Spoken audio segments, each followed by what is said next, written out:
ARTMAN, Land Art, and Andy Goldsworthy. Socko! Socko! I'm over here, ARTMAN! Oh, there you are. What are you doing?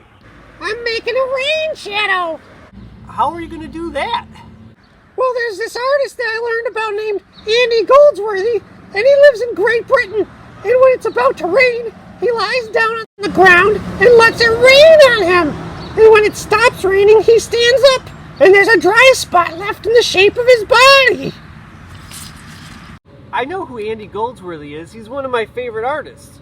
But how are you going to make a rain shadow when it's a bright sunny day? There's that one cloud right there. It's gonna rain right on me. You mean that little bit of mist, that's going to rain on you? You bet it is. I'm gonna lie down right now and get ready for it. Socko. Here it comes. Wait, what?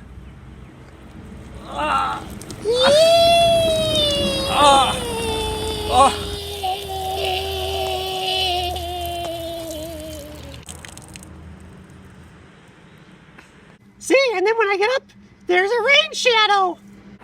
Yeah, that's great, Socko.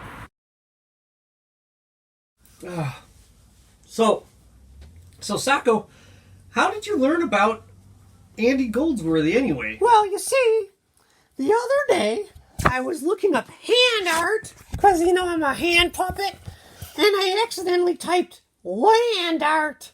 Oh, land art, of course.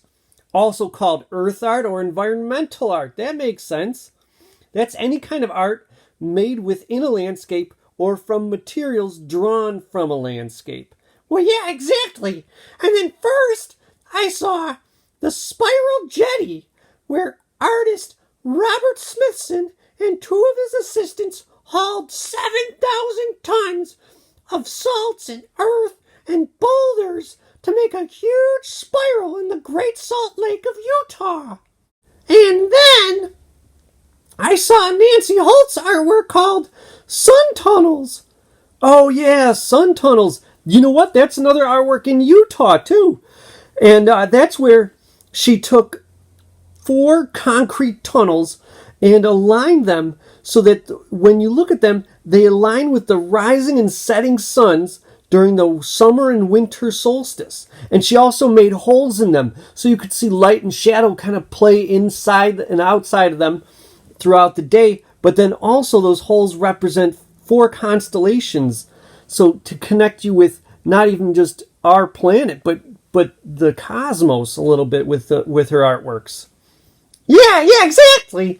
And then I discovered the artworks of Andy Goldsworthy.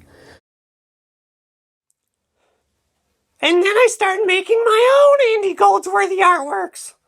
Like, right here, I started painting and stapling some leaves together so they could just be like one of his leaf artworks. And then over here, I started gluing rocks together just like one of his stacked rock artworks. Isn't that neat? Well, Socko, I gotta ask you something. Yeah, what? Did you read about Andy Goldsworthy at all, or did you just look at the pictures? Well, what do you mean? Well, that isn't exactly how he made his artworks. Oh, really? I guess I kind of just looked at the pictures. Well, you know what we should do? Let's take a look at some pictures and see if we think a little harder and we know a little bit more about Andy Goldsworthy. We'll see if we can't figure out how he made his artworks. Because I'll tell you one thing, he was not using paint, and he was not using glue, and he was not using staples. No kidding! Well, yeah, let's check him out! Andy Goldsworthy has been publishing his art since 1985, and most of his land art pieces he does on his own out in the world. He likes to go to the landscapes and learn about them, what makes them unique, intriguing, and inspirational. He explores materials he finds and then sets about making his artwork. Part of what makes his work so fascinating is that he creates images in nature that are inspired by nature but seem strange and unnatural. But he only uses materials he finds in that area because he wants the artwork to be about that space. So if he wanted to scrape or cut or break something, he couldn't use a utility knife or a hammer. Exactly. And if he wanted to stick things together, he couldn't use tape or glue or nails or staples. You're right, but he would find things in nature that could behave like those man-made materials. And if he wanted different colors, he couldn't use paint or crayons. That's exactly right. How did he make these artworks? Well, I'm not going to give you the answer, Socko. And the same goes for you at home. What we're going to do is we're going to look at artworks by Andy Goldsworthy, and I'm going to ask you to pause the video and take a minute and make a guess what you think he did to build or create the artwork and what materials he used to do so. I'm going to give you the answer right afterwards, but there are no wrong answers. You're not getting credit for being right or anything like that. I want you to take the time and think about being Andy Goldsworthy, being out in the woods or in some landscape or prairie or desert or out in the North Pole and looking at all the resources that are around you. How could you build some of these fascinating structures that he's made?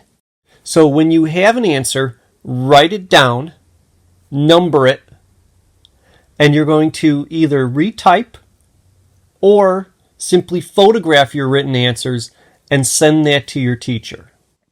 All right, are you ready for number 1? You bet I am! Well, here goes.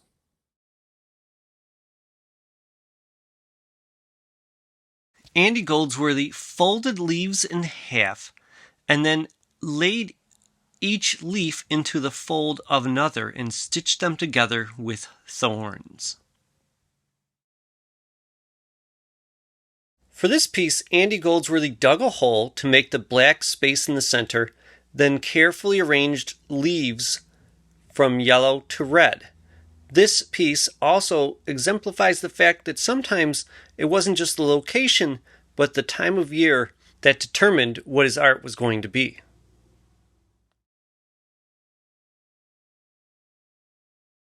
For this piece, he took off-white oak leaves and lined a hole with each one. The edge of the hole is made clean and precise by using clay and mud.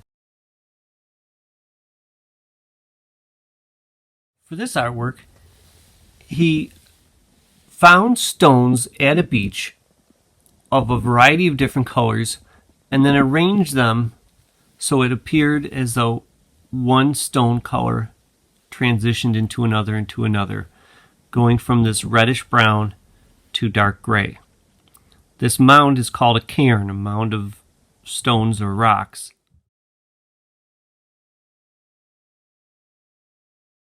For this ice arch, he took pieces of ice off the surface of a lake, stacked them together to make an arch. The arch only supports itself once the center pieces of ice are put inside. So to support the arch in the meantime, he used a pile of stones that had to then be removed to reveal the ice arch.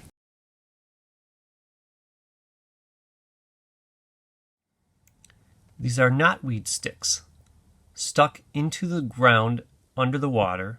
The reflections of the sticks makes the circular pattern. But if you look, these are the real sticks, and everything below is merely a reflection of those sticks.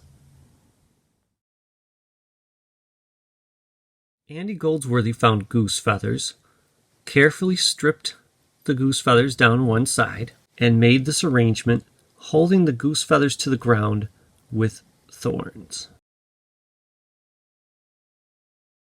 Andy Goldsworthy found a cluster of boulders and covered one of the boulders entirely with poppy leaves. The leaves are held to the boulder through the use of water. I can't wait to make ice sculptures just like Andy Goldsworthy. I didn't know he could make sculptures out of ice. That's awesome. But Socko, It's like 50 degrees out. How are you gonna get ice? From that ice cloud right up there. What? Ice cloud? Ah!